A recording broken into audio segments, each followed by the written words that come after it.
Hi, hello, నమస్తే. Welcome to BVR TV official. మిత్రులారా, నేను మీ బీవీఆర్ రావుని. మీ అందరికీ భోగి, సంక్రాంతి, కనుమ శుభాకాంక్షలు. ఈ పండుగ మీ అందరి జీవితాల్లో సుఖ సంతోషాలను, ఆయురారోగ్యాలని, అష్టైశ్వర్యాలను తీసుకురావాలని మనసా వాచకరమైన కోరుకుంటున్నాను. అయితే విషయం ఏంటంటే, ఐబొమ్మ రవి తెలుసు మీకు. ఐబొమ్మ రవిని అరెస్ట్ చేసేసి అతని ఇంట్రాగేట్ చేయటం, పలు విషయాలు అతని దగ్గర నుంచి రాబట్టడం, ఇవన్నీ చూస్తూనే ఉన్నాం. అయితే ఒక విషయం, ఈ పోలీసులు కానీ ఇంకొకళ్ళకి వాళ్ళు ఒకవేళ మరి తప్పుగా అనుకుంటారో ఏమో నేను మాట్లాడితే, విషయం ఏంటంటే ఐబొమ్మ రవి తను చెప్పాడు ఆల్రెడీ. అంటే ఏవైతే ఎవరైతే పైరసీ ఏదో చేశారో నేను వాళ్ళ దగ్గర కొనుక్కుండేవాడిని, కొనుక్కొని నేను అప్లోడ్ చేసేవాడిని. సో నేనైతే పైరసీ చేయలేదు. సరే, అది కూడా తప్పే. బట్ ఐబొమ్మ రవిని అదుపులోకి తీసుకొని ఏదో సాధించేశాము, లేదా ఇక పైరసీని అరికట్టేశాము, మేము ఎవరిని వదలము అని ఫీల్ అయితే మాత్రం చాలా తప్పండి. కాదు, ఇంకా అవ్వలేదు.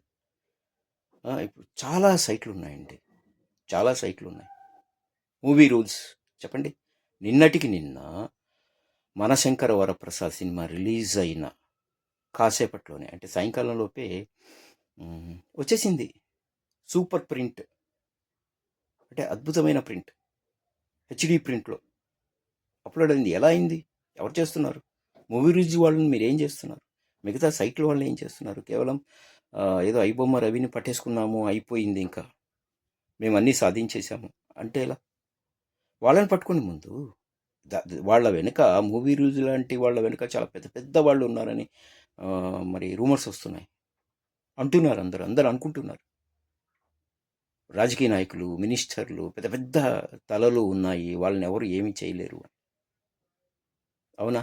అది కాకుండా కొంతమంది డైరెక్టర్లు, మరి ఇది ఎంతవరకు కరెక్టో తెలీదు, ఇప్పుడు మూవీ రూల్స్ లాంటి వాళ్ళకి చేసుకోండి పైరసీ అని కూడా ఇస్తున్నారట. ఇది నిజమని నేను చెప్పట్లేదు, విన్నా ఎవరు అంటుంటే.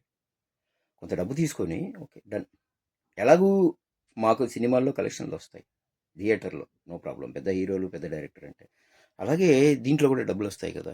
చూసారు చాలామంది ఇప్పుడు మూవీ రివ్యూస్ లాంటి చూసి అందులో ఎంజాయ్ చేయలేరు సినిమాని.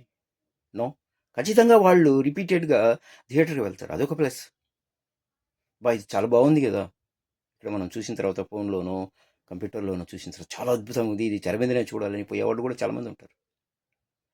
సో సో పైరసీ అనేది తప్పు, అది ముమ్మాటికి. ఎందుకంటే ఒక సినిమా వాడిగా నేను కూడా రిక్వెస్ట్ చేస్తున్నా, పైరసీ చేయకండి. కానీ కేవలం ఒకరిని పట్టుకొని ఏదో చేసేసాము అనడం కాదు, మూలాలని మీరు తీయండి, బయటికి తవ్వి తీయండి, దాన్ని నాశనం చేయండి.